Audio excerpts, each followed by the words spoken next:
Gonzo, je vais très très bien. Et toi? Ça va bien, ça va bien. Je veux dire, de toute façon, là, on s'entend, là, il y a un peu de pluie en début de semaine. Là. Beau et gros week-end ensoleillé. C'est possiblement peut-être un dernier tailgate extérieur. Bon, il y en a qui sont game de faire ça plus tard, mais au moins, je sais pas, il y a comme un redout. Hein, un Ouais. redout, puis là, il y a de la NFL, il y a du beau hockey de la Ligue nationale de hockey, Decision Day avec le CF en fin de semaine. Je trouve que on a du beau sport. Je suis d'accord, je suis d'accord. J'allais dire un tailgate où, mais effectivement, il y a beaucoup de gens qui tailgate au CF Montréal. Je le sais parce que Oui, j'arrive très souvent au CF Montréal pour suffisamment tôt pour voir les tailgates. En fait, j'arrive tout le temps assez tôt pour voir les tailgates, pour être tu vois. bien honnête avec vous, 100% transparent. Mais oui, oui, ça va être un beau dernier week-end. Je ne sais pas toi quels sont les plans, mais moi j'ai bien espoir de glisser une dernière petite ronde de golf pour une dernière fois. Ah, j'avoue, non, j'aurais pas le temps pour le golf, mais je me serais bien glissé un petit dernier match de balle. Mais ça aussi, je pense pas que ce soit dans les plans, mais c'est pas grave. C'est Non, pas grave, hein? je vais fermer la piscine à la place en fin de semaine. Ah, J'ai une moufette à attraper en plus. Fait que... c'est pas fait encore. Ouais, mais là, la toile en fin de semaine, les feuilles, tout le reste, tu comprends? Fait que Wow. peut-être un peu avant mon dimanche NFL, c'est ce que je vais faire en fin de Ben semaine. oui. Hein? J'étais chez mes parents le week-end dernier et eux, la toile est faite et tout. Et Ouais. ils gardaient ma filleule parce que mon frère était en week-end d'action de grâce avec sa conjointe. Et là, c'était tout cute là, parce qu'elle n'arrêtait pas de pointer la piscine. Et puis là, elle disait Elle voulait y aller. piscine est Ouais. cachée. Piscine est cachée. Fait que là, ma mère, elle disait oui, Blanche, la piscine est cachée pour l'hiver, elle a froid. C'était bien cute. C'était bien Ouais, je cute. me juste le me baigner. Mon gars voulait se baigner en fin de semaine, fait que Bon, je vais lui dire que c'est pas possible, non, malheureusement. parce que la piscine va être cachée. Terminé. Il va m'aider à cacher, lui, parce qu'il est un peu plus vieux, quand même, que Blanche. Fait que c'est Oui, pour ça. effectivement. Euh, Max, vous le savez à la maison, de toute façon, là, pour que ce soit les paris du CF ou même du baseball, je veux dire, mes Dodgers vont très bien aussi. Est-ce qu'on va avoir une série mondiale Yankees-Dodgers? Possible, on va en parler la semaine prochaine, j'imagine. Pour tous ces paris, que ce soit baseball, que ce soit hockey, que ce soit football également dans la NFL, c'est facile. Vous allez sur le mise au jeu plus, miseaujeu.com. Et Max, comme garçon responsable que tu es, et tu le rappelles à chaque semaine, et moi aussi, on se fait un beau petit budget parce que c'est pas Oui, vrai qu'en raison de l'offre sportive diversifiée, il faut faire x4. C'est de mettre son argent au bon endroit, de se faire un budget. c'est bien dit. C'est bien. Il ne faut pas faire x4. Il ne faut Non! absolument pas faire x4.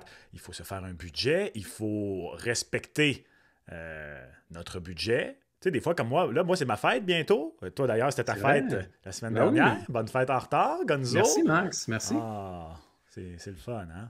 Oui, 62 ans. on- c'est pas moi qui l'ai dit. Hein? Je savais que tu hésitais pour en faire une. Je me suis dit, je vais en faire avant là, quand même. T'as l'âge de ma mère. Je pensais que t'étais plus jeune que ma mère, Gonzo. J'ai pas juste l'âge de ta mère, Max. Non, ça voulait dire quoi? Allons ailleurs! Ça voulait dire quoi, ça? Hey, man, c'est toi qui as ouvert la porte, je suis désolé. Incroyable. C'est toi qui as Bref, ouvert moi, la c'est porte. bientôt Tu ma veux te fête. mettre là-dedans, deal avec, OK? Tu sais, les permis de conduire, tu sais, il y a comme plein de dépenses. Hein. Quand t'es jeune, ta fête, c'est Ouais. tellement le fun. T'as des cadeaux, puis plus tu as des dépenses. En tout cas, fait que le budget T'es diminue. tellement rendu un adulte, Max, là.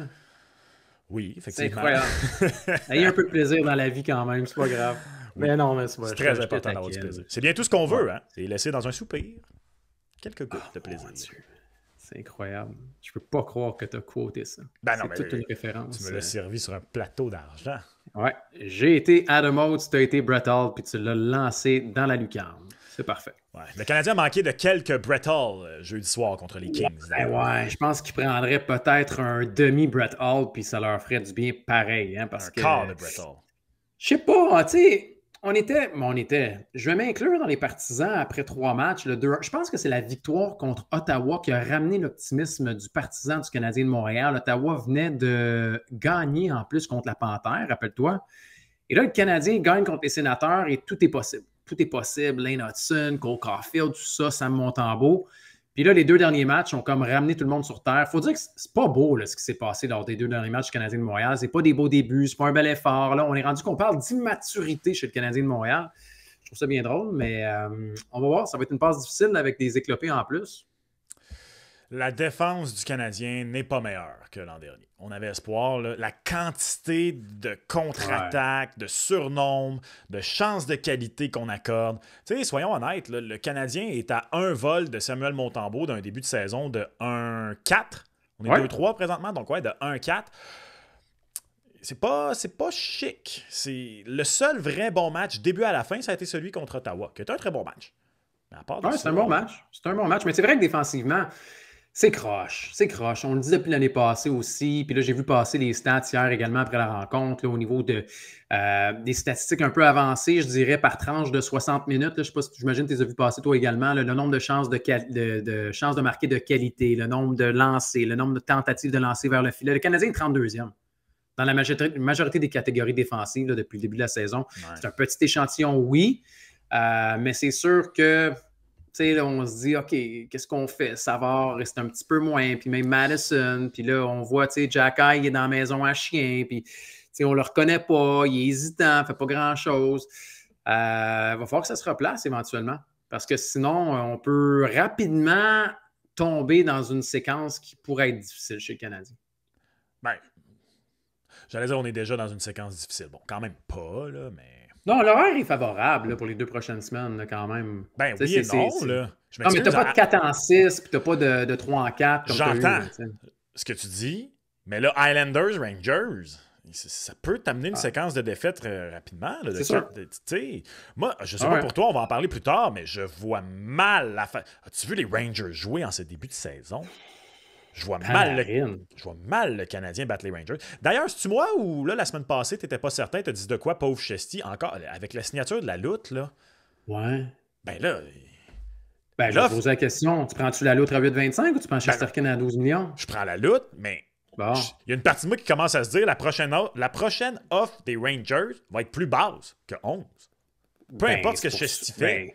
C'est pour ça que je le disais la semaine dernière et je vais le répéter cette semaine. Signe à 11 puis part en courant. Ouais. Non, là, je me range assez. Ça n'a pas de sens. Parce que je regardais, il y a eu quand même 5 gardiens qu'on peut dire de très bons gardiens qui ont signé des contrats dans la dernière année. Ça a commencé avec Connor Hellebuck, Saros l'été dernier, puis là, bang, bang, bang, 3 coups sur coup, tous à 8,25. Du lot, il y a Saros qui a signé sous 8. Les autres, si ma mémoire est bonne, Hellebuck, c'est 8,5. Fait que tous les autres, c'est 8,25 sauf Saros. Écoute, comment justifies-tu de signer Chesty soudainement à 11?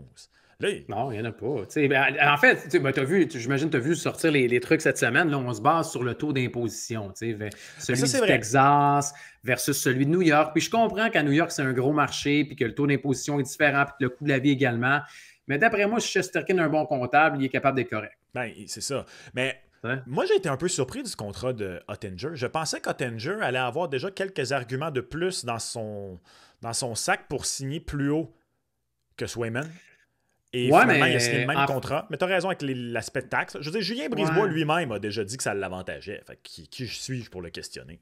Puis Pierre Lebrun nous disait cette semaine que lui, tu vois, Jake Oettinger voulait rester avec les Stars de Dallas. Il est bien là-bas, c'est l'organisation qui l'a repêché, il aime l'équipe et tout le reste. Fait que de ce qu'on a cru comprendre, les Stars avaient commencé avec un contrat qui allait plus, une offre de contrat qui ressemblait plus à celle de Jussi Saros. Puis là, chez le clan Oettinger, on a sorti. Ouais, on aurait demandé un peu plus que Swayman. C'est ce que Pierre nous disait. Là, on aurait demandé un peu plus que Swayman, genre autour de 8,5. Puis finalement, les deux sont chums, les deux sont américains, les deux ont à peu près le même âge. Fait que let's go, on est allé avec le contrat de Jeremy Swayman, puis ça s'est réglé. Intéressant. C'est intéressant. Ah ouais. J'aurais pas attendu ça de la part d'Oettinger, comme je dis, mais c'est une belle équipe, les Stars. C'est une belle équipe. Je veux dire, il y a des bons jeunes qui débarquent là-bas aussi. Jim Neal, c'est un bon DG aussi. C'est une belle place. C'est une place où le hockey non plus n'est pas numéro 1. Lui, c'est un Américain. Il n'a pas un beau gros taux d'imposition. C'est une grande ville. Ah non, j'ai déjà vu pire maintenant. On dirait qu'en ce moment, là, la question est quand même bonne à se poser. Là. Qui est l'équipe qui est dans la meilleure situation, court, moyen et long terme? Ouais. Pour vrai, je pense que les Stars sont une des équipes les mieux parce que tu as parlé des jeunes. OK, Jamie Benn va prendre sa retraite. Seguin va plus être là et tout ça, mais Stankoven, Bourque, tu as Wyatt Johnston qui est incroyable, tu as Miro Heiskanen en défense. On vient même pas parler des jeunes vets, Roope et Robertson. Robertson, est-ce que Robertson va rester? Rappelle-toi, le Robertson a quand même parié sur lui avec le contrat de 7,75. Lui, il va être signé aussi. Là. En fait, les Stars, à l'heure actuelle, me font un peu penser aux Panthers il y a quelques années. La différence, c'est que les Panthers ne réussissaient pas à atteindre le prochain niveau. Là, les Stars, eux, déjà, je veux dire, ils ont quand même fait une finale de l'Ouest et tout ça. Mais tu sais, dans le sens où les Panthers ont fait des changements. Puis ils sont quand même allés en finale de la Coupe. Ils ont quand même gagné la Coupe Stanley. Tu sais, les Stars, j'ai l'impression que... Tu viens de parler de Robertson. J'ai l'impression que les Stars pourraient, exemple, transiger Robertson puis pas manquer de rythme ou quoi que ce soit. Ouais, je suis pas mal sûr qu'il va rester. Par contre, en même temps, c'est est-ce qu'on va avoir l'argent pour le payer? Mais là encore, on est curieux. Jim Neal disait qu'il voulait garder Jamie Benn. Fait que si Jamie Benn reste sur un contrat qui est favorable aussi, c'est un bon vétéran, il peut devenir aussi le grand frère qu'on va garder avec cette... puis comme tu dis, tu as l'autre noyau qui est Ince, Robertson, Escanen, puis tu as les jeunes qui débarquent. Fait que je trouve que c'est un bel équilibre. Ouais. Qu'on fait à Dallas. Exact. C'est pour ça que je te dis, j'essaie de penser... Ça va être le défi avec les Rangers, ça, à faire. Ça va être le défi à faire avec les Rangers de New York parce que quand tu regardes le noyau avec Panarin, avec Kreider, avec Zibanejad, avec Trocheck et tout ça, ça devient rapidement dans la trentaine. Ouais. Non, je peux pas être juste avec Alexis Lafrenière. On va voir. Hey Max, on vient chez le Canadien de Montréal. On a beaucoup parlé en début de saison des paris de joueurs chez le Canadien de Montréal. Puis là, on s'est obstiné sur Hudson, on s'est obstiné sur Cole Caulfield, on s'est obstiné sur Kirby Dach, Madison et tout ça. Et il y a eu modification déjà après. Et je devrais dire après 4 rencontres, parce que là, ça fait 5, mais plus tôt cette semaine, c'était déjà modifié. Le nouveau chouchou des partisans montréalais, Lane Hudson, qui, on parle juste de lui en point de presse, même Martin Saint-Louis est irrité. Son total de points dans la saison, il était à 34,5 au début de la saison. Max, rappelle-toi, il est maintenant à 44,5. Alors, je te repose la question, toi, mon optimiste qui était au-dessus de 34,5. Est-ce que tu prends plus ou moins 44,5? C'est haut, soyons honnêtes. Ouais. C'est haut pour Lane Hudson. Hey, honnêtement, je vais au-dessus. Tu vas dessus? Je vais au-dessus, Gonzo. T'es optimiste. Non, je vais y aller au-dessus. Je vais y aller au-dessus parce que je trouve que c'est un bon chiffre. On va parler de Cole Caulfield dans les prochains instants, mais je trouve que Lane Hudson à 44,5, blessure de Mike Madison, on va voir, mais déjà, il y a les minutes. Clairement, quand on a besoin de buts du côté du Canadien de Montréal, déjà, Martin Saint-Louis, c'est clair. Lane Hudson fait partie de la solution. Lane Hudson est sur la glace. Il a la rondelle sur sa palette plus que quiconque. Au sens propre, là, je ne sais pas, vous avez peut-être vu passer la stat, c'est Marc Dumont qui a sorti cette stat-là. Hier, avec son 30 minutes de temps de jeu, c'est sûr que ça a été un peu surréaliste. Là. Il y a eu la blessure de Madison tôt, ça lui a donné un temps de jeu d'au-dessus de 30 minutes. Mais il y a eu la rondelle sur sa palette plus de 4 minutes. Les joueurs qui ont eu la rondelle sur leur palette pour plus de temps l'an dernier en un seul match, c'était Kel McCarr, Quinn Hughes, Erik Karlsson et il me semble avoir vu aussi Matt Barzal. Matt Barzal, c'était le quatrième. C'est fait que, je trouve que les éléments sont là. Fait que, le chiffre, il est bon. Il est bien, puis les gens sont tellement optimistes aussi pour Lane Hudson. Écoute, je vais faire mon mea culpa. J'avais dit en bas de 34,5. Tu te rappelles, tu m'avais traité de Grinch, puis j'allais bien avec le titre.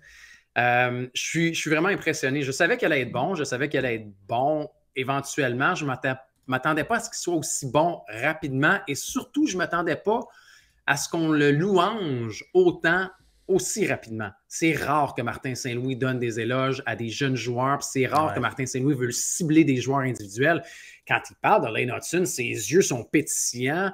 Il parle de... Tu sais, pour vrai, il l'encense pas à peu près. Là. Il dit que quand les autres joueurs vont avoir assez de répétitions avec lui, ils vont comprendre son intelligence puis ils vont pouvoir se placer dans les zones stratégiques. Je n'ai jamais entendu parler Martin Saint-Louis comme ça.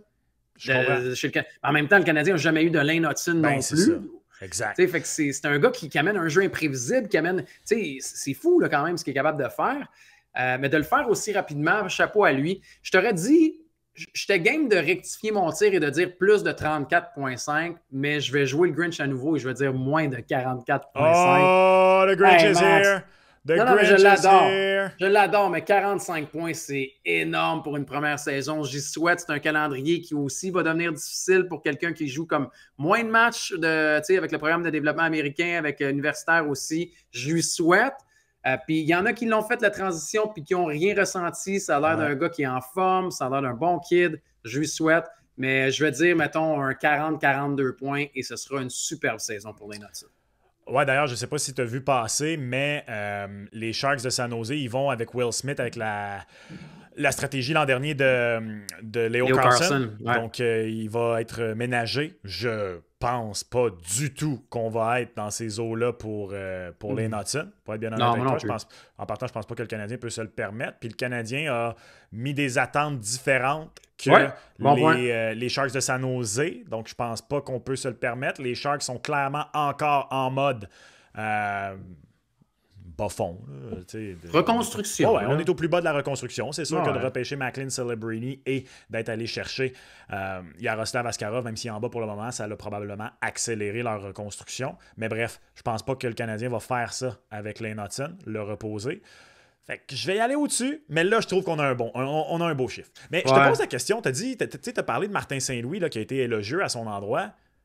Est-ce que Martin Saint-Louis se reconnaît en Lane Hutson? J'ai eu la même réflexion. C'est sûr que c'est un joueur de petite taille, mais Lane Hutson, puis je dis pas qu'il travaille pas, mais Lane Hutson a un parcours avec moins d'embûches que celui de Martin Saint-Louis. Puis il y en a eu des défis, Lane Hutson, mais Martin Saint-Louis, il l'a travaillé, puis pas à peu près. Là, je veux dire, t'as raison. Depuis son côté universitaire, d'arriver dans la Ligue nationale de hockey, le ballottage, le reste, le 4e trio, sortir et rentrer. Lane Hutson débarque, puis je veux dire, il joue 30 minutes à son 5e match dans la saison, 7e en carrière dans la Ligue nationale de hockey. Mais je comprends ce que tu veux dire. Je pense que c'est un gars qui aime bien décortiquer aussi le hockey. Martin Saint-Louis, c'est un gars qui est très cérébral aussi. Fait que de pouvoir voir un joueur de la sorte, il parle souvent de la game dans la game, du QI au hockey ou tout ça. Après moi, je veux dire, il salive un peu quand il regarde Lane Hutson. Puis pour un coach, c'est vraiment cool d'avoir ce genre de spécimen-là aussi avec lequel travailler.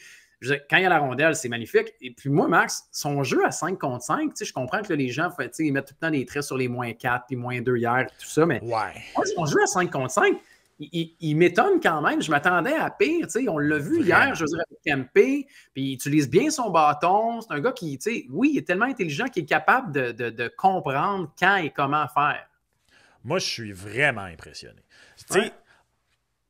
Souviens-toi, on se parlait, là, moi, puis je croyais beaucoup en... Écoutez, dans mon pool de hockey, là, moi, c'est un pool à vie, puis aussitôt qu'un gars est repêché, on peut aller le chercher. Puis on a un farm. Moi, j'étais allé chercher il y a 2 ans. J'étais allé chercher l'année où il a été repêché, je l'ai mis dans mon farm. Il compte sur la map, mais on a 5 gars dans le farm anyways. Fait que moi, j'étais allé le chercher, puis à ce moment-là, tout le monde dans mon pool riait de moi. Deuxième ronde là du Canadien, qu'est-ce que tu viens de faire là? Puis je pense que littéralement 5 matchs in sa saison recrue à BU, tout le monde est comme oh pelay, OK? Ouais, là, t'as reçu des offres, hein? Pas tant que ça pour elle. Pas tant que ça. Non, bon. Okay. Ben, je pense que les gens savaient que je l'avais pas repêché pour l'échanger. Mais bref, tout ça pour dire que je crois en ce gars-là depuis longtemps. Mais ça reste que au camp d'entraînement, mon take initial, ma prise de position initiale était je pense qu'il fait le club, mais il n'est pas garanti de faire le club. Puis en ce moment, là, je me retiens là, pour pas faire comme hey. C'est le nouveau brevet de l'eau chaude, ce gars-là. Ça n'a pas de sens. Ben, tu sais, de le voir jouer avec Goulet en plus, moi, je sais pas. Là, en plus, tu as parlé de la blessure à Madison, ça ouvre une porte pour l'avantage numérique. J'ai trouvé, tu sais, il y a eu 1-2 répétitions hier en avantage numérique sur une première vague, puis je l'ai senti un peu plus timide.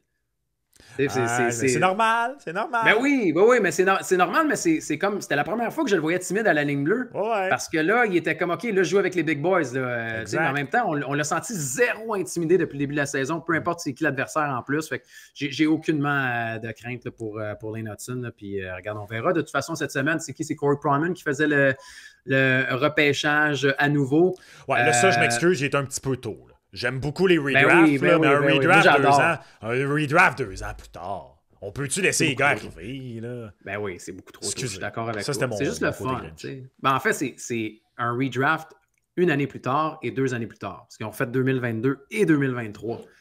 Et pour ceux qui se posent la question, Lane Hutson qui est sorti quoi, 62e, était au 15e rang. Et Juraj Slafkovský qui est sorti premier est resté au premier rang. C'est bien. On ne parlera pas de 2023 parce que bon, tu sais. C'était pas positif. C'était pas positif. Restons pour les premiers choix du Canadien de Montréal, par contre, et on va y aller avec Cole Caulfield cette fois-ci, Max, parce que ça, on avait quand même quelques pizzas là-dessus. On avait quelques pizzas. Je sais que tu étais du côté de Team Liney. J'étais du côté de Team Cole Caulfield. Les deux de mémoire, on avait plus de 29,5 buts. Et Cole est parti rapidement. Et maintenant, on a monté la cote. Et le total de buts pour Cole Caulfield est maintenant rendu à 39,5, ce qui est énorme. Donc, il faudrait qu'il en marque 40 si vous y allez avec plus de 39,5. Et vous voyez les cotes à l'écran pour ceux qui écoutent en format vidéo. Contrairement à Hudson, où c'est un over-under traditionnel, donc exactement la même cote pour le au-dessus ou en dessous. Du côté de mise au jeu, là, on est allé pour la crémeuse. On le sait qu'on y est allé fort. La cote est de 2,10 pour le au-dessus. Là, je trouve que le chiffre est haut, Gonzo. Je trouve que le chiffre est haut. Mais je tiens à dire une chose, Max. Plus tôt cette semaine, la cote n'était pas aussi élevée pour le plus de 39,5, ce qui voudrait donc dire qu'il y a beaucoup de gens qui ont tout de suite misé sur le moins et ça aurait fait bouger la cote parce que quand je l'ai vu plus tôt cette semaine, la cote n'était pas comme ça. Pour moi, ça va être une agréable surprise si Caulfield en marque 40. J'ai regardé ça un petit peu là, avant l'émission. D'abord, je ne sais pas si tu avais vu, mais il était 4 buts en 3 matchs après 3 rencontres. Ouais. Son pourcentage de tir était à 40%. Évidemment, ça n'allait pas rester. Là, il est rebaissé à l'heure actuelle à 23,5%. Puis là, j'ai regardé son total de tir. Il est à 15 depuis le début de la saison. En ce moment, il serait sur un pace qui l'amènerait à 277 tirs, beaucoup moins que l'an dernier. Par contre, la saison est jeune. Et jusqu'ici, il n'y a pas eu encore de match de moins de 3 tirs, mais il n'y a pas eu de match de plus de 4. Il est à 3 et 4 à tous les matchs. Fait il va avoir des matchs d'un tir, il va avoir des matchs de 6 tirs. Fait que ça a le temps de fluctuer. Mais j'ai décidé, pour mon plaisir personnel, un petit calcul rapide, Gonzo. Petit calcul rapide. Fait que je me suis dit, admettons, là, qui un petit peu moins de tirs que l'an dernier, il a quand même tiré beaucoup. Mettons il est au-dessus de 300 l'année passée. Un 3,5 tirs par match, un 280 à 290 tirs. Peut-être pas un pourcentage aussi élevé qu'il y a 2 ans, mais pas aussi bas non plus. Fait qu'un 12,5, 13%. Bon. Moi, je suis arrivé à 36,5 buts. Fait qu'un under. Ouais, on ne s'obstinera pas là-dessus, moi aussi. J'avais au-dessus de 29. Ben non, mais j'avais au-dessus de 29,5, Max, mais je ne suis pas capable d'aller au-dessus de 39,5. Je veux dire, faites juste l'exercice à la maison. Ça se peut qu'au Caulfield marque éventuellement 40 buts. De un, il y en a beaucoup qui en marquent aussi chez le Canadien. Là. Je veux dire, Slav va en marquer, Suzuki va en marquer aussi, Laine va revenir, il va en marquer. Puis c'est quand la dernière fois que vous avez vu un marqueur de 40 buts chez le Canadien de Montréal? C'est Stéphane Richer. Est-ce que tu te rappelles, c'est quand? C'est Stéphane Richer. Non, c'est dans Fousse. 50, c'est Richer, mais 40, c'est dans Fousse. C'est en 93-94. Tu sais, 93-94, là, est-ce qu'on s'entend que ça fait longtemps? Fait que, je dis pas qu'il n'y en aura pas d'autres, mais c'est un gros défi pour une équipe qui est en reconstruction puis qui a de la misère quand même offensivement, là, qui n'a pas vraiment de top 6. Fait que je pense qu'il va en marquer autour de 34-35. Je serais game de la 36 moi aussi, mais 40, c'est trop. C'est trop. Ouais, on est d'accord. D'ailleurs, tu parlais de pizza à l'enjeu, Gonzo. Nous en avons présentement 3 à l'enjeu à l'heure actuelle. Parce qu'on en avait 2 sur l'aîné Caulfield. Ça regarde pas bien ça regarde pas bien du tout pour moi. Ouais, c'était malheureusement juste 2. Et le total de points de Suzuki. On est allé sur le total de points de Nick Suzuki la semaine dernière. J'ai pris le haut-dessus, tu as pris le en-dessous. Une pizza. Vrai. Alors, 3 pizzas à l'enjeu à ce sujet-là. Et à l'heure actuelle, eh bien, tu mènes 4 pizzas à 0, parce que je t'ai pas encore... Je t'ai malheureusement pas encore remboursé les pizzas de l'an dernier. Là, fait que c'est 4-0, les pizzas. Yes, sir! Let's go for some pizzas! Tout content. C'est des pizzas en plus qui font de l'intérêt présentement. ouais, c'est ça. J'aime ça, avoir un méchant party pizza à la fin d'année. Max, regardons un peu ce qui se passe dans la Ligue nationale de hockey. On en a parlé un peu en entrée de jeu, mais je sais que l'échantillon est court, mais amusons-nous un peu. L'équipe qui te surprend le plus depuis le début de la saison dans la Ligue nationale de hockey, ce serait qui? Ouf. C'est dur parce que, positivement ou négativement, c'est l'Avalanche. Non, mais on fera la déception après. Ouais? On fera la déception. Okay. On fera la déception. Mais mettons, celle qui te surprend le plus positivement. Les Flames de Calgary. Ben oui. Les Flames, puis honnêtement, de loin. Parce que moi, j'ai vendu la peau de l'ours avant qu'il soit d'accord avec le prix sur les Flames de Calgary. Honnêtement, je ne croyais pas du tout à cette équipe. Je trouvais que les Flames étaient peut-être dans la pire position. Je viens de parler des Stars, dans la meilleure position de la Ligue nationale de hockey, court, moyen, long terme. Les Flames, peut-être dans la pire position, court, moyen, long terme. Il y a quand même des bons candidats avec les Capitals de Washington. Certains vont même être game de mettre les Pingouins là-dedans. Mais les Pingouins sont là. Les Pingouins sont là. Max. En raison d'Ovi, Sid, Gino... C'est moins pire les Caps parce que tu as été capable de rentrer des choix de premier tour. Tu as Connor McMichael, Miroshnichenko est là, Henrik Lapierre. Les Pingouins, il n'y a rien. Il n'y a rien. Je veux dire, attention, Gino a commencé la saison en feu. Non. Je veux dire, je comprends que les vétérans sont là, comme les vétérans sont là avec les Caps de Washington quand on parle de Ovechkin, quand on parle de John Carlson, quand on parle de... Mais puis ils sont différents. Mais quand je regarde, mettons, à moyen long terme, je trouve que les Capitals ont un avantage parce qu'ils ont peut-être moins sacrifié de choix de premier tour aussi aux dates limites de transaction. Je comprends. Mais là, ils ont plus de coupes. Ils ont plus de coupes aussi. Les Pingouins. Je regardais le court terme, là, mais là, les Flames, au moment de l'enregistrement, 4-0.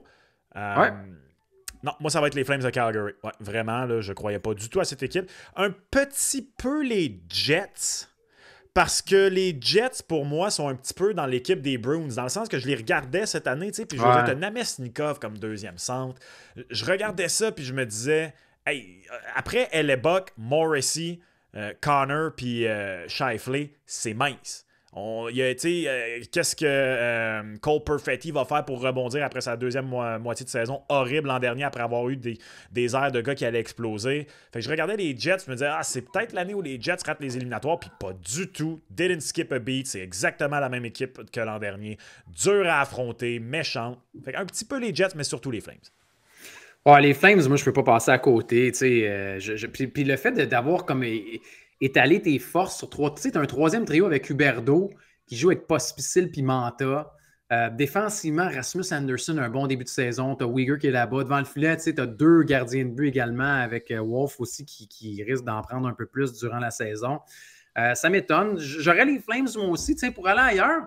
Moi, je suis un peu surpris du nombre de buts marqués par le Utah Hockey Club. C'est quand même beaucoup de buts marqués. C'est 20 buts en 5 matchs, une moyenne de 4 buts par match. On a commencé très fort. J'aime beaucoup le début de saison de Dylan Gunter également. Je n'ai pas été impressionné par le dernier match. On a donné beaucoup, entre autres Connor Ingram aussi. Mais je trouve qu'on a des bons éléments offensivement. Puis c'est une équipe dont on ne parle pas beaucoup. Fait que peut-être que je prendrais le début de saison offensif du club de Utah. Mais c'est un bon choix. Je n'ai pas choisi Utah parce que je les ai mis en série. Je me sentirais mal de dire que c'est une surprise quand je les ai mis en série. Mais je comprends ce que tu veux dire strictement. Je ne m'attendais pas qu'ils marquent autant de buts. Je ne m'attendais pas à ce qu'ils en marquent autant. D'ailleurs, tu as parlé de Connor Ingram. Là. Ouais. Tu as vu le top 100 d'ESPN cette semaine? Non, je ne l'ai pas vu. Oh my God, tu n'as pas vu le top 100 d'ESPN? Non, j'avais vu celui du début de la saison de, je pense que c'était LNH.com qui l'avait fait. TSN en avait fait un également. Non, mais quel... ESPN, ouais, mais ESPN, ils ne connaissent rien au hockey. Là. Quel accident? Oh, t'es allé dire. Bang! Straight in. C'est un accident de train. À ce point-là, je vais aller le voir en fin de semaine. Prends une chance. Combien de joueurs du Canadien dans le top 100? Je veux dire 2. 0. Même pas Nick Suzuki. Pour vrai? Connor Ingram est dedans, devant Sergei Bobrovsky. Robert Thomas est 95. Tyler Toffoli est 100. Non, écoute, puis c'est un top 100, là, je tiens à le préciser, pour ceux qui ne l'ont pas vu, là. C'est pas selon ce que tu as fait l'an dernier, c'est vraiment leur tentative de prédiction de qui vont être les 100 meilleurs joueurs cette année. Je te jure. OK, cette année. Ouais. Je suis tombé en bas de ma chaise. OK, là, non, mais je comprends un peu plus le Tyler Toffoli en raison du fait qu'il va jouer à San Jose, il va avoir le premier avantage numérique. Non, mais j'essaie pas de les défendre, j'essaie de comprendre. Mais tu le fais. Ouais, je les ai quand même envoyés en dessous d'autobus en partant. Assez solide. Hein? Attention, ESPN a le bras large. Ça fait partie de la famille Disney maintenant. J'avoue. Ben, j'aime Star Wars Disney. J'aime Star Wars. Bon. Correct.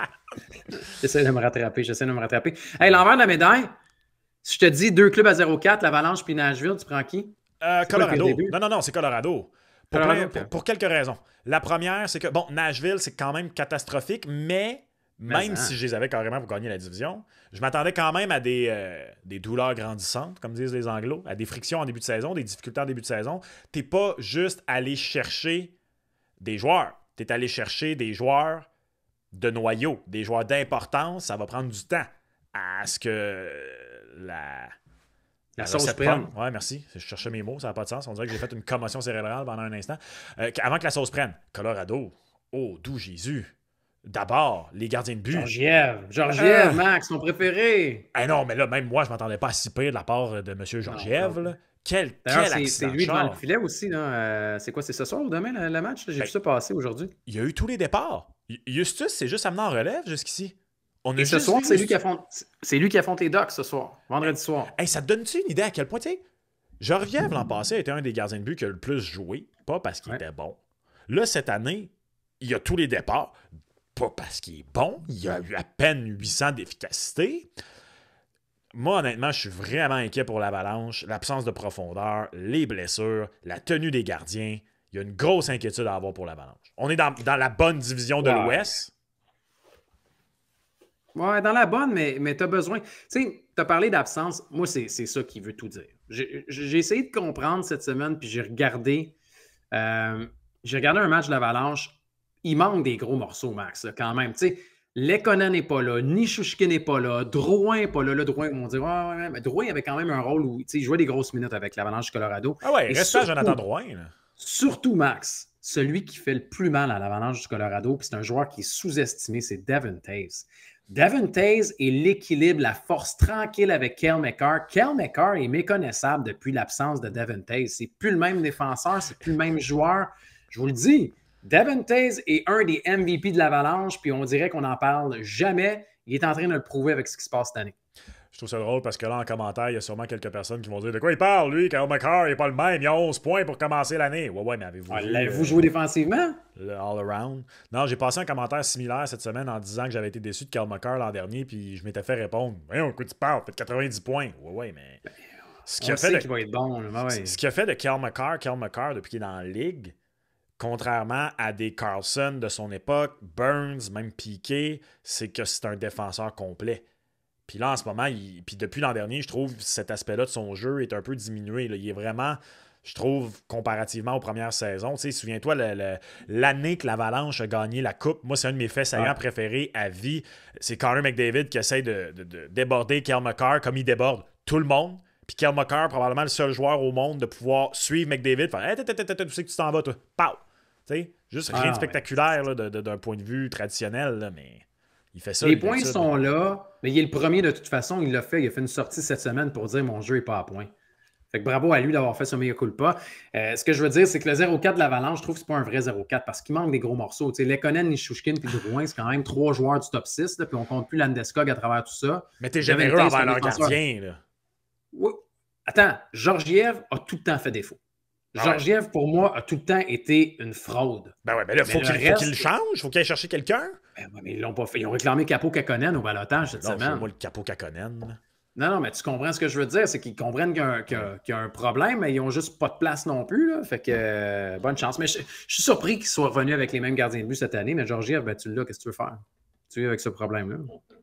Catastrophe. Mais Lynn, on est d'accord avec Colorado. Puis pour Nashville, ça va se replacer, j'imagine, mais encore là, si tu fais jouer Stamkos à l'aile, c'est quoi? C'est Tommy Novak puis Colton Sisson, c'était centre numéro 2, numéro 3. Fait que, ouais.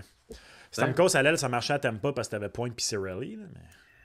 Exact. Mais en même temps, ils se disent, tu sais, Cirelli, c'est pas un deuxième centre qui est aussi solide offensivement que plusieurs autres deuxièmes centres dans la ligue. Mais c'est pas grave. De respect à Cirelli. C'est un gars qui est sous-estimé, Max, et tu le sais. Ben oui. C'est pas un gars qui est dans le wow factor, pas du tout. Fait que c'est pour ça qu'il est très bon, mais il est, tu sais... C'est un très bon deuxième centre, Anthony Cirelli. C'est un deuxième centre qui n'a pas le punch offensif que plusieurs deuxièmes centres ont dans la ligue. C'est pas grave.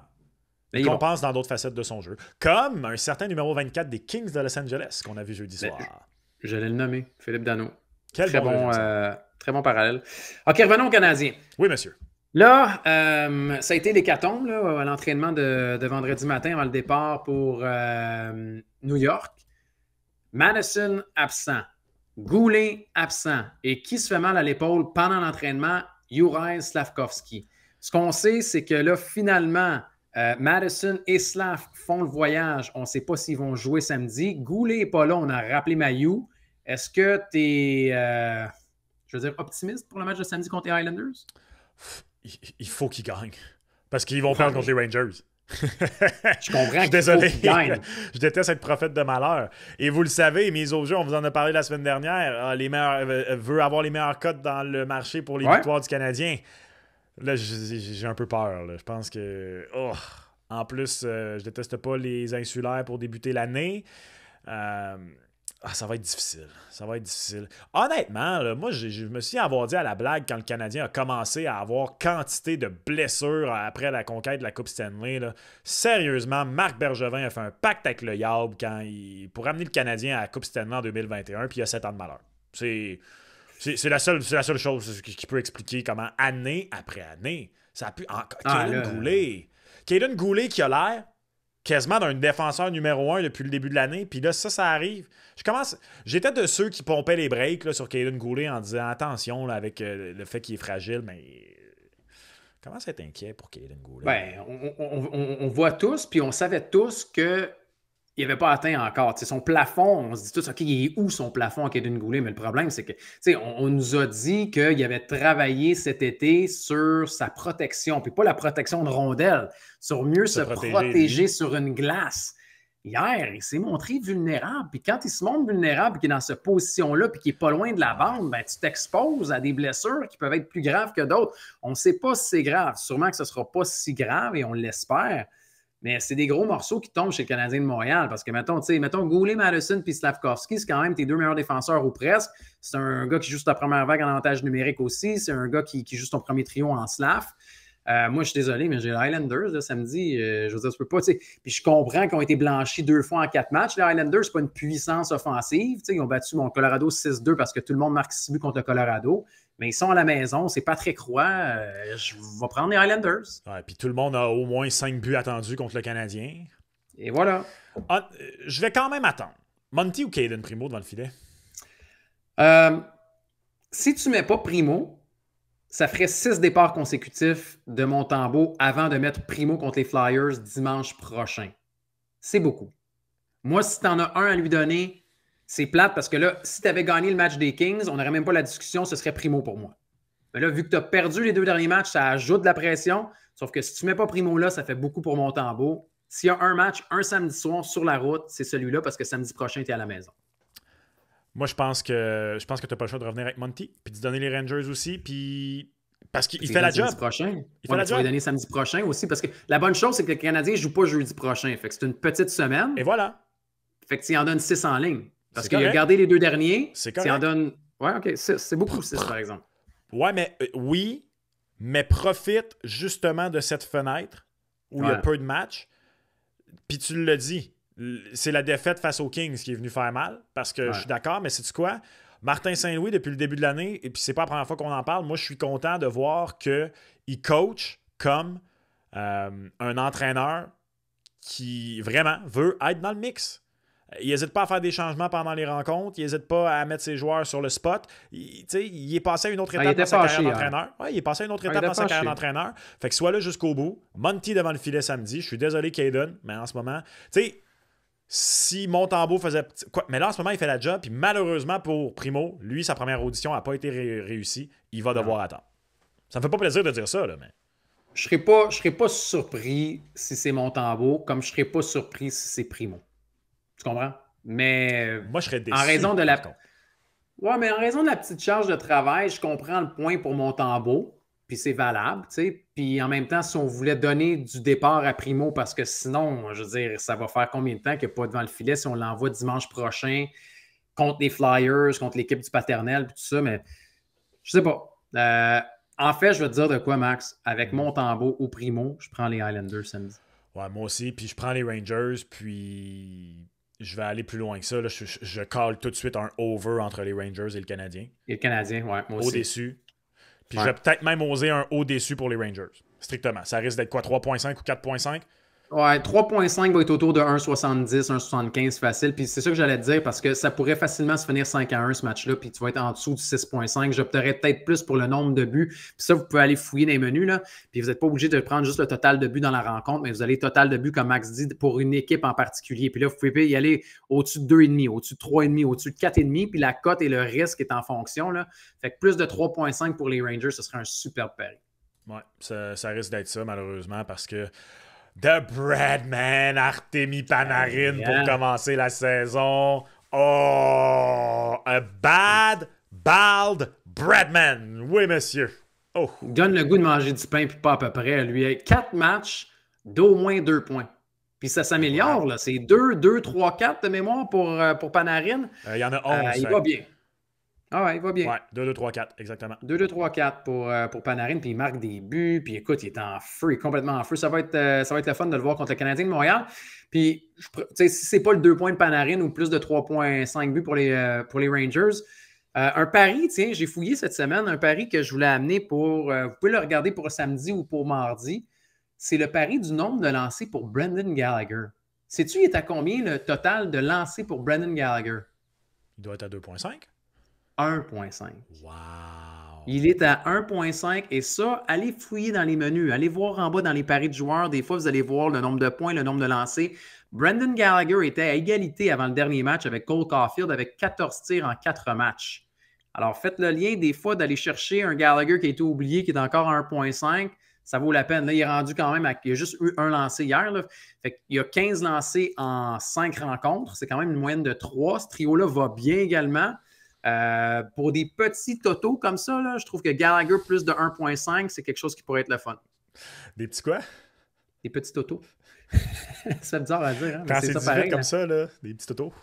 J'ai Toto Pizzeria, moi, la chaîne, c'est une pizzeria. Ah, d'ailleurs, c'est peut-être là que tu vas l'acheter. Ouais. Voilà, une plug gratuite comme ça dans le podcast C'était de même sport pas... le plus écouté au Québec. J'avoue, hein, c'était même pas... En plus, c'est même pas une passe à palette, là, c'était même pas prévu. Tant qu'à faire des plugs, on va faire des vrais plugs la prochaine fois. Là. Ils me donnent pas de pizza, là, eux autres. Ben là. non. Je veux dire, si j'ai une pizza à choisir à la Chine, c'est sûr que c'est pas Toto, c'est Frankie's. Là. Oh,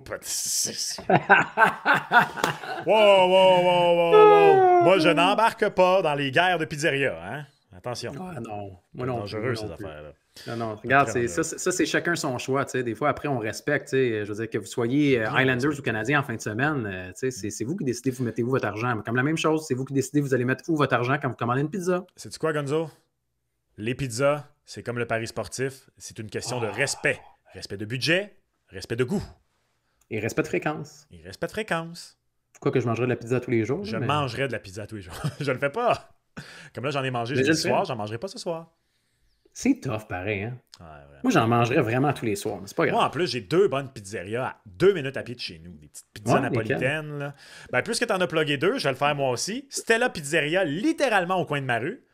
Comme il faut que je passe devant le Stella pour aller à l'épicerie. Puis une de nos blagues préférées à ma blonde et moi depuis qu'on habite ici, c'est quand on tourne le coin avec le tote bag en main pour aller à l'épicerie, c'est de faire la blague de rentrer dans le Stella comme si on va pas à l'épicerie ce soir, on va prendre une pizza. Et il y a le pizza 900 un peu plus loin. Fait qu'on alterne. C'est bien ça. C'est bien. Alors, tu es un fan de pizza napolitaine. Moi, des fois, j'aime ça des grosses graisseuses pour ça. Ben, moi aussi. Tu sais, des grosses pizzas sales. Là. Ouais, c'est bon à commander. Tu sais. Fait que j'imagine que bien du monde va aller se commander une pizza en fin de semaine en raison de ça. Puis amusez-vous, c'est correct. Tu sais. Tu t'entends de toute façon, le sport et la pizza, ça va bien. Ouais. Mon père, ça quand c'est des... il a été traumatisé une fois par la pizza napolitaine. C'est quoi cette affaire-là? C'est même trop mince? Et depuis ce temps, quand moi je vais lui dire il va y avoir de la pizza, là, de la grosse grasse, hein? On s'entendrait bien ensemble. Dans le dress, là, pas des affaires. Là. Une vraie, là, avec du vrai stock là-dessus. Là. Du vrai stock. Hey Max, lâchons le Canadien un peu, tiens. On va aller dans la Ligue nationale de hockey. Il y a des bons duels en fin de semaine. On va le faire en rafale. Ouais, il y a des bons duels. Ouais, on va en sortir 2, OK? Sortons 2 matchs. Les Oilers, ça se replace tranquillement. Oilers, Stars, samedi. Une belle rivalité, on dirait, depuis les séries de quelques années. Ça, c'est le vrai test. C'est drôle, hein, parce que ça avait été une rivalité un peu avant le lockout. Ouais. Entre 2000 et 2000. Avant. Mais entre 2000 et 2005, il faudrait que je vérifie, j'ai pas la stat devant moi, mais moi, je me souviens, là, fin primaire, début secondaire, là, j'ai en tête qu'ils se sont affrontés quelque chose comme 4-38 en série. Il faudrait demander à Georges, en fait. Ouais, c'est ça. Ouais. Alex Hemsky, Todd Marchand, Ryan Smith. Même un peu avant ça, là, tu sais, fait que vraiment pré-lockout. Puis peut-être qu'ils se sont réaffrontés en 2005-2006, ça serait à vérifier. Mais pour moi, il est là le vrai test, Gonzo. Parce que là, la victoire contre les Flyers m'a définitivement pas convaincu en prolongation. Non. Là, au moins, ça a été un beau match contre les Preds. Là, c'est un vrai test. Les Stars à domicile, les Stars qui viennent de subir finalement leur première défaite. On va y aller. Victoire des Stars. Je suis désolé. Je suis désolé pour les Highlanders. Ça va être une victoire des Stars. Je continue de trouver très suspect la défense des Highlanders. Là, ça a été un petit peu mieux pour Petit Stuart. Zach Hyman, 0 plus 0 égale 0. Max, il ne scorera pas ce nombre de buts à toutes les années. Ben non, mais là, 0 but, 0 passe. Puis c'est pas comme si c'était l'autre Skinner qui prenait ses minutes. Il y a encore ses minutes pour l'instant. Oui, mais en même temps, je veux dire, on n'est pas bien inquiet non plus pour l'avantage numérique des Oilers et les gros canons. Là. Je veux dire, McDavid commence à se mettre en marche. Fait qu'une fois que Léon et Connor vont être en marche, Zach va ramasser les poubelles autour du filet. Là je ne veux pas manquer de respect envers Zach Hyman, que j'adore. Ben, je l'adore pas, mais je l'aime bien. Mais là, les gros canons des Oilers, j'exclus Zach Hyman du groupe, là, quand même. Ben, c'est ce que j'ai dit. Les gros canons, pour moi, c'est Connor et Léon. OK. Je voulais juste être sûr qu'on s'entendait. Là. Non, mais Lui, il va bénéficier. dit... Lui, il va bénéficier de leur retour en forme. Totalement. OK. J'ai quand même dit qu'elle allait ramasser les vidanges autour du filet. Ben, c'est ça sa job, c'est les boueurs. C'est un Brendan Gallagher des riches. Ouais. Je prendrais plus Zach Hyman, quand même, qui est payé un million de moins aussi. Mais... C'est un Brendan Gallagher des riches. Des riches, ouais. Pourtant, à l'époque, je me rappelle quand il avait signé son contrat, plusieurs disaient je prendrais Gallagher n'importe quand avant lui. Oui. Je ne cible personne ici. Ouais. Pas moi qui ai dit ça. Mais non. Ça ne t'a pas visé. OK. Je sais pas de la manière que tu disais. Il est en train de. Je ne souviens pas avoir dit ça. J'ai vu le doute. J'ai vu le doute dans tes non, yeux. mais là, je suis un peu. Là. On en dit assez des plaisirs d'une journée. C'est pas grave. Moi aussi, je prends les Stars. Ils sont à la maison. Tu as perdu le dernier match aussi. Tu vas vouloir gagner. Il y a une belle rivalité là-bas. Non, je vais jouer avec les Stars contre les Oilers d'Edmonton. Et malgré tout, c'est pas mon match du week-end. Non? C'est quoi? C'est Rangers Leaf ton match du week-end? Je vais être très... Comment tu dis ça déjà? Curiosé? Ouais, ça me curiose. Moi, des fois, ça, je dis ça me curiose. Je te parlais des Rangers qui ont un beau début de saison. Là. Les Leafs, là, si c'était pas d'un vol à main armée avec cagoule, tout ce que tu veux, le Joker dans la scène d'ouverture de The Dark Knight, là, de Sam Montembeault dans le match 1, les Leafs sont invaincus en ce moment. Un beau petit début de saison tranquille. Pout. Austin a finalement récolté des points contre les Kings. Moi, honnêtement, de toute façon, là, on va se foutre un peu des Leafs tant que les séries n'arrivent pas. Mais moi, je ne serais pas surpris que dans l'ère actuelle du Big Four, ce soit la meilleure saison régulière des Leafs qu'ils ont eue. Mais là, c'est un beau match contre les Rangers. C'est deux équipes qui commencent en feu. Moi, je pense que ça va être une très belle rencontre. Je pense qu'il va se marquer beaucoup de buts. J'aurais tendance à y aller avec un over. Totalement. La seule présence de Shesterkin me donne envie d'aller du côté des Rangers, mais je suis pas certain. Je suis Rangers, Max. Ouais, moi, je suis Rangers. Je suis Rangers en raison de Shesterkin. Je suis Rangers en raison de la manière que les Rangers jouent versus celle des Leafs.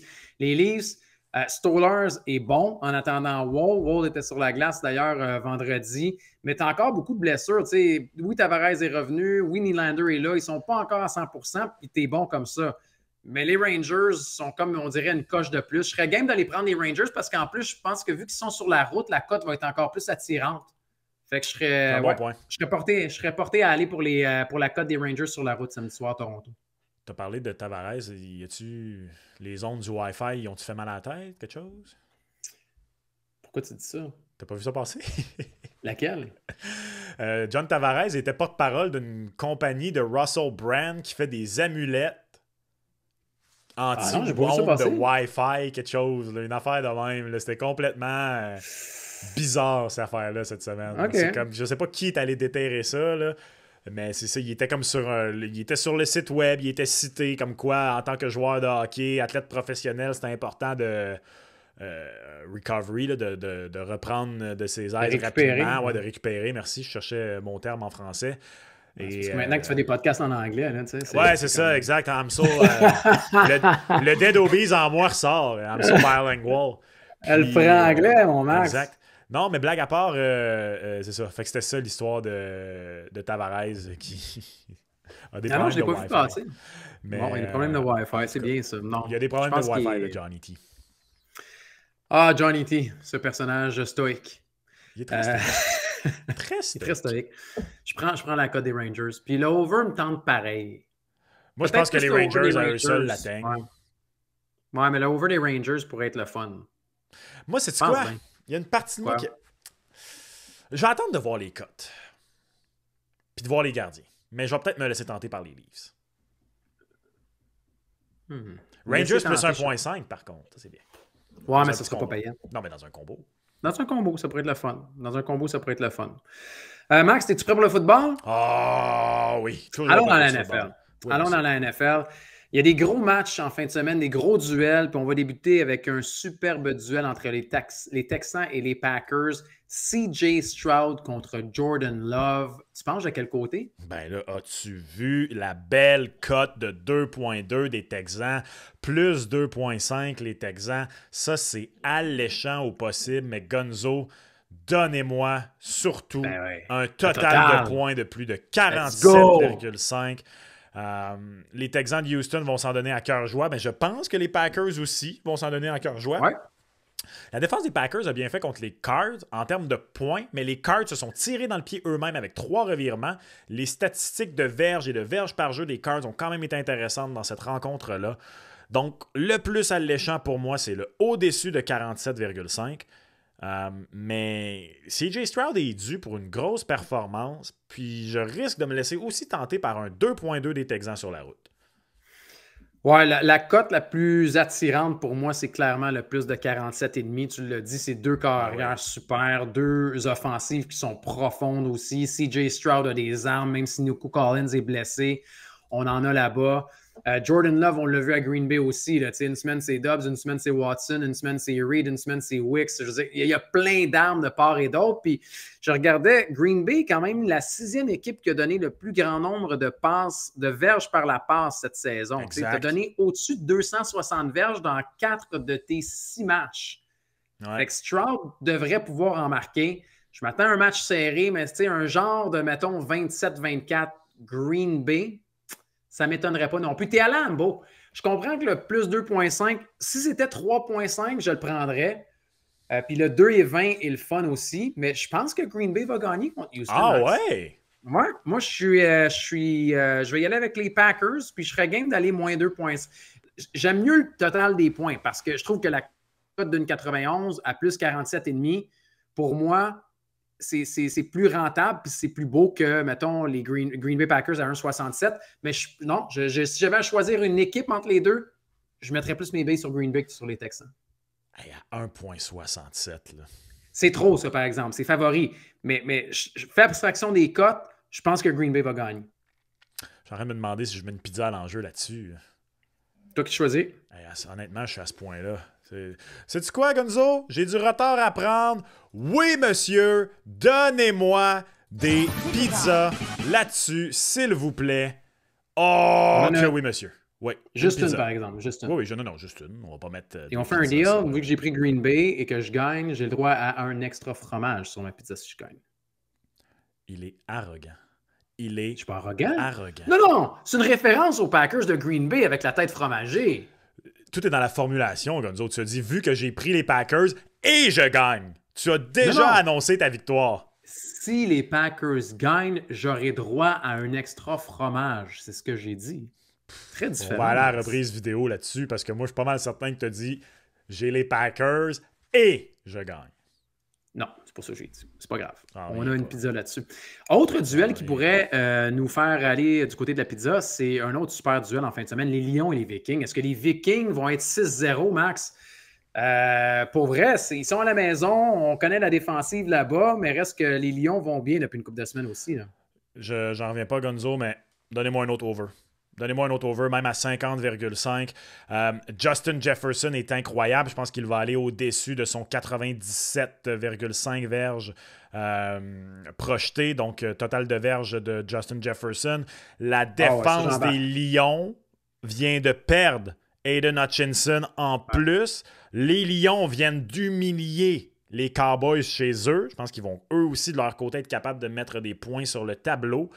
Je pense que ça va être une fusillade. Ça va être un match à pointage élevé. Les deux équipes sont capables de le faire. Je pense qu'il va y avoir du jeu explosif. Amon-Ra St. Brown d'un côté, Double J Jets Jefferson de l'autre. Même à 50,5, j'ose le au-dessus là-dessus. Je suis surpris d'ailleurs que 50,5, la cote du au-dessus est 1,87. La cote du en-dessous est 1,93. Ça vous donne une idée? Oui. C'est rare qu'on voit une cote aussi rapprochée puis qu'il y ait une petite différence de la sorte, elle est minime. Vraiment, moi, j'ai très hâte à ce match-là ce week-end. Sam Darnold, les Vikings, tout le reste, la défensive aussi. Tu parles de Justin Jefferson, j'embarque avec toi dans le bandwagon pour le over de Double J parce qu'en carrière, il est très bon contre les Lions aussi. Tu as parlé de la perte de Aiden Hutchinson, comment on va être capable de mettre autant de pression, on va y aller par comité. Et en plus, je suis vraiment curieux dans un des duels de cette rencontre-là, c'est de voir le monstre à deux têtes aussi et le jeu au sol des Lions de Détroit contre la défensive au sol des Vikings. Et ça, je pense que c'est la clé. Jared Goff va bien dernièrement. Tu as parlé d'Amon-Ra St. Brown. On distribue bien le ballon aussi. On y va beaucoup avec le jeu au sol. On va fatiguer au corps. Moi, j'ai les Lions. Tu vois, je prendrais peut-être le total, mais si je regarde seulement le gagnant, Donnez-moi les Lions à 2 fois la mise. Je pense que les Vikings vont avoir leur première défaite en fin de semaine, même s'ils sont favoris et ils sont à la maison. Il n'y aura pas de pizza à l'enjeu. Non? Fait que toi aussi, t'es Lions? Les petits Lions, Gonzo, me sont sympathiques, surtout avec les nouveaux beaux uniformes Honolulu Blue cette année. Honolulu Blue. Le face mask. Le casque noir? Ils n'ont pas de casque noir. C'est pas le casque noir. Ah non, c'est le bleu. C'est le bleu. C'est la deuxième fois et le casque. C'est le contraire des Panthers, mais c'est ça, ils se ressemblent maintenant, les deux équipes. Non, mais non, ils se ressemblent pas sur le terrain, par exemple. Oui, non, on parle de mode sportive ici. Non, ils sont beaux, ils sont bons, les Lions. Donnez-moi les Lions. J'ai adoré dimanche dernier, en plein souper de l'Action de grâce, alors que je mangeais de la dinde, les voir donner une volée. How about them Cowboys? C'était beau à voir. Let's go les Lions, j'embarque. Avec une cote de 2, là, donnez-moi les Lions. J'aurais dit peut-être un chapeau de cowboy. On aurait pu faire un Stephen A. Smith. Ouais.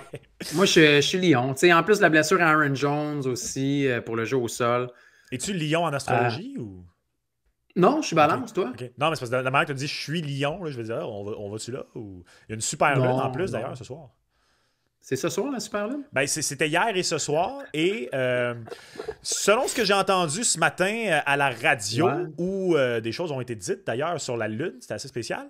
Ben, c'est ce soir que ça va être le plus spectaculaire. Tu vas là, toi? Sur la Lune? Sur la Lune, je suis jamais allé, moi, personnellement. Je sais pas si quelqu'un d'autre y est allé, mais moi, je suis pas allé. Tabarouette, ça va bas puis haut, puis en tout cas, en dessous de l'autobus, vas-y donc. Semble-t-il que c'est ce soir que ça va être le plus spectaculaire. OK, c'est bon. Écoute, on est correct, tu sais. Make the moon great again. On va être correct. Les Lions vont gagner en fin de semaine. Les Lions vont gagner. On parle pas du moon, là, qui est faisable par un être humain. De la Lune, bien sûr. T'es-tu Chiefs ou t'es Niners en fin de semaine, Max? Ah, je sais pas. Mais là, je suis under. Là, je suis under, par contre. Ouais, hein? Ah, ouais. Écoute, Gonzo, Patrick Mahomes est encore favori pour gagner le titre de joueur le plus utile à l'heure actuelle. Ça me démange, ça me dérange, surtout. C'est la défense des Chiefs qui fait le travail depuis le début de l'année. Troisième dans les points accordés. J'ai été surpris de voir que les Niners sont milieu de peloton en points accordés à 15e. Mais malgré tout ça, en l'absence de Christian, l'attaque dans la zone payante des Niners est catastrophique. On ne convertit pas à un taux intéressant. D'ailleurs, je ne sais pas si tu as entendu Kyle Shanahan cette semaine qui a dit qu'ils nous ont battus 2 fois au Super Bowl. Là. On est comme un peu shaky dans le film room. On est comme les... Je ne sais plus s'il a dit comme les mains moites ou quelque chose. Là. Ça, j'ai pas aimé entendre ça du pilote. Mais j'y vais avec un under. Ça, je suis en confiance avec un under. OK. Si tu avais à choisir une équipe, parce que... Tu sais, les Niners, c'est quasiment un pick-up. Il n'y a comme pas de favoris. Les Niners sont favoris par 1 point. On donne l'avantage du terrain, c'est tout. Exact. Pat Mahomes est 4-0 en carrière contre les Niners. Oui, les Niners sont à la maison. Le Jordan Mason est blessé également. En même temps, on se dit c'est la ligne offensive aussi. Puis Kyle Shanahan. On a retrouvé quand même un peu de santé là, chez les Niners. En même temps, on dirait que j'ai de la misère à parier contre... Tu sais, j'ai vu la stat passer cette semaine. Andy Reid suivant un bye week qui est 21-4 en carrière. Non, ça, c'est sensationnel. On la sort à chaque année, cette stat-là. Là. Mais oui, puis elle rentre à chaque année ou à peu près. Fait que là, je me dis, bon, OK, je comprends que c'est les Niners à la maison, mais les Chiefs sont quand... Tu sais, je pense que je savais apprendre, mettons, une équipe, j'irais avec les Chiefs en fin de semaine contre les Niners. J'ai tellement pas le goût de prendre les Chiefs, c'est ça l'affaire. Ben prends les Niners, tu mets une pizza. Tu es malade, toi? Je suis intelligent dans mon choix de pizza, là. Wow, minute, là. Je te teste pareil, là. C'est ça ma job, là. Mais non, mais franchement, on va pas mettre une pizza là-dessus. OK, mais moi et toi, c'est qui gagne, les Chiefs ou les Niners? Ah, ça me fait mal au cœur de dire les Chiefs. J'ai pas le choix, je vais dire les Chiefs. Tu l'as dit pareil, OK. Je reviens pas. Ça me fâche. Non, Go Niners! Cache-toi pas en arrière des over-under, là. Je veux un pic, là. Je veux un choix. J'essaie, mais tu vois clair dans mon jeu. Écoute, qu'est-ce que tu veux? Je peux rien faire. T'es brillant. Non, mais des fois... Non, mais Texans Packers, on était tous d'accord. Là, que, mettons, on regardait les cotes à l'écran, puis celle-là qui était la plus attirante, c'était le total de points. J'aime pas me prononcer sur un score quand j'en suis pas convaincu. Ça, c'est important dans la vie. Totalement. Là, nous, il faut qu'on fasse des choix, c'est notre travail. Mais vous, par contre, si vous êtes comme moi et vous n'êtes pas convaincu, là, on n'y va pas. Là. On n'y va pas. Exactement. On va pas sur la lune, puis on va pas pour le money line. Comment on va pas là? Va pas là, Max. Je vais pas là. Mais t'es allé pareil pour une deuxième fois. Je t'avais ramené, tu t'es retourné sur la Lune. Non, mais je suis baveux, qu'est-ce que tu veux. OK. C'est des blagues. En terminant, Ben oui. En terminant cette semaine, Oui. gros match. Énorme Decision match. Day. CF Montréal, avec toutes les tempêtes de la saison, tout ce qui se passe, tu es à la maison. Il y a eu le congé NYCFC qui, lui aussi, par contre, peut favoriser sa place au classement. C'est gros, là. Tu as besoin d'aller chercher des points en fin de semaine. Ben, t'es obligé. Ben, en fait, c'est pas vrai. T'es pas obligé. C'est que si tu le Pas réussis obligé. pas, c'est drôle, hein? Ça va être exactement la même situation que l'an dernier. Puis je sais pas si tu te souviens, l'an dernier, Oh, man. le CF Montréal à Columbus perd. Et là, évidemment, on met tous les matchs de l'Est, là, ils partent en même temps, pour ceux qui ne sont pas au courant de comment ça fonctionne le jour de décision en MLS. Mais évidemment, après ça, en fonction des minutes ajoutées et tout ça, les matchs ne se terminent pas à la seconde près à égalité, là. Et donc, le match de Montréal s'est terminé avant celui des Red Bulls, qui, eux, n'avaient pas encore conclu. Puis les Red Bulls avaient marqué là, en toute fin de rencontre pour se propulser en série. Bref, tout ça pour dire que le CF Montréal avait sa destinée entre les mains, perd et a été dépendant d'un autre résultat. Et ce résultat-là est arrivé à faveur défavorable. Et c'est qu'on voyait les joueurs et les coachs de Montréal sur le iPad, sur le banc, à regarder ce qui se passait dans le match de New York. Puis on a vu là, lorsqu'ils ont vu New York marquer tout ça. Donc, situation similaire. Si jamais ils perdent, ils ne sont pas automatiquement éliminés. Mais un point. Un point, c'est tout ce que tu as besoin. Je pense qu'on va aller le chercher, Gonzo. Je pense aussi. Puis, de la façon qu'on a joué ces dernières semaines. Là.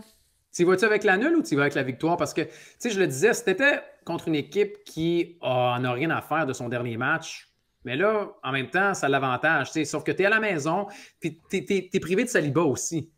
T'sais, ça, j'aime moins ça quand même. Là, il va falloir que tu aies le Joseph Martinez que tu as eu aussi dans les derniers matchs. Comment tu vas t'arranger? J'en parlais cette semaine. Tu fais quoi pour Saliba au milieu de terrain? Je veux dire, je parlais avec Oli Brett et il me disait t'amènes-tu Joel Waterman? Parce qu'après, tu n'as pas grand possibilité non plus. Tu as eu des jurisprudences. Tu as eu des cas cette saison où ça a été vu. Donc, je crois. Puis Waterman, c'est pas fou. On l'a fait dans des fins de match. On faisait ça aussi l'an dernier avec qu'il soit transigé avec Rudy Camacho. Mais moi, je pense plutôt qu'on va baisser Bryce Duke, parce qu'on l'a fait plus tôt cette saison lorsque il y avait des gars en équipe canadienne. Tu baisses Bryce Duke et tu mets probablement Maala Opoku aux côtés de Caden Clark. Tu vois, je suis pas convaincu avec Bryce Duke parce que souvent, tu as du bon, mais tu as du mauvais aussi. Mais il est meilleur, là, de toute façon. C'est sa dernière passe qui est pas bonne. Ouais, mais il est pas constant. Tu vas tomber sur lequel? Tu tombes sur le bon ou celui qui se présente pas non plus? Ouais, mais au moins, son inconstance, elle est là à chaque match. Tu as le bon et le mauvais dans les matchs. Non, mais pour répondre à ta question, honnêtement, moi, je vais y aller avec un combo sur celle-là. Ce sera donc victoire Montréal ou nul, parce que Montréal est négligé à domicile. Ça, c'est rare, on en profite. Cote de 3, cote de 3,65 pour la nulle. Évidemment, la cote baisse en y allant avec victoire ou nul, combiné à les deux équipes marqueront. Wow, OK. Ça fait un bon combo, par exemple. Oui. Parce que les deux équipes marqueront est à combien? Je ne l'ai pas devant moi présentement, mais il ne doit pas être si élevé que ça, parce que il doit être autour de 1,7, je dirais, si je vais prendre une chance. Ben, ça te fait un combo qui va être payant, puis pas à peu près. Là, quand il va même, Il va être intéressant. OK. J'aime ça. Moi, les deux équipes marqueront, c'était à 1,43, tu vois. Ah, c'est plus bas, pas beaucoup. C'est pas beaucoup. Ben non, mais ça, regarde. Fait qu'en combo, c'est parfait. Quoique Jonathan Sirois a plus souvent des jeux blancs à domicile, mais tu l'as dit, c'est que ce qui est entre guillemets plate pour le CF Montréal, c'est que c'est pas un match sans importance pour New York. Ça a été le fun que ce soit un match sans importance pour New York, c'est pas le cas. On peut, pour ceux qui se posent la question, là, donc carrément passer de 5e à 4e et donc avoir un avantage de terrain au premier tour. Ce qui est gros, là, pareil. Là. Ouais, ce qui est gros. Ouais, moi, je vais prendre la nulle. 3,65. Je pense que Montréal va aller chercher un point, puis après, va prier. Puis, aura pas prié s'il y a nul. Non, il n'y aura pas pris. Oui, en plus, c'est vrai. Il est correct. Il n'aura pas l'avantage pour le 8e rang. Un nul. C'est le point, ouais, t'es correct. Ouais, j'ai pas le classement devant les yeux en ce moment, mais je pense que le nul te garantit le 9e rang. T'empêches le 8e ou peut-être un bris d'égalité, mais Montréal a un bris d'égalité contre à peu près personne. Là. Mais t'as pas à prier. Avec un nul, t'es correct. T'es dans le match suicide. Le match suicide de la prochaine, qui va être quoi, mardi, de ce que j'ai cru comprendre? Il est en milieu de ça arrive rapidement. Hein? Ouais, il est en milieu de ça va être beaucoup. Mais ça, Saliba, au moins, va jouer. Oui. Ça, c'est une bonne nouvelle aussi. Exact. Pour ceux qui se demandent, il est suspendu pour accumulation de cartons. Ouais, accumulation de cartons. Là. Hein, c'est une mauvaise gestion, peut-être, mais qui sommes-nous pour dire des choses comme ça? On n'est quand même pas allé sur la Lune. Mise au jeu plus et miseaujeu.com pour tous vos paris. Fixez-vous un budget. Ayez du plaisir à travers tout ça. Oui, il y a le CF. Oui, il y a les playoffs au baseball. On en reviendra la semaine prochaine. Il y a le Canadien. Il y a de la NFL. On a beaucoup de sport en fin de semaine. Max, bonne pizza. Tu en manges au quotidien ou presque. Hein? Exact. Amuse-toi, toi aussi. Oui. C'est possible. C'est possible de le faire, ouais? Oui, c'est important de le faire surtout. OK, c'est important. Ouais. Important. Max, bon week-end. On s'en parle la semaine prochaine. Salut tout le monde. Bye. Ciao.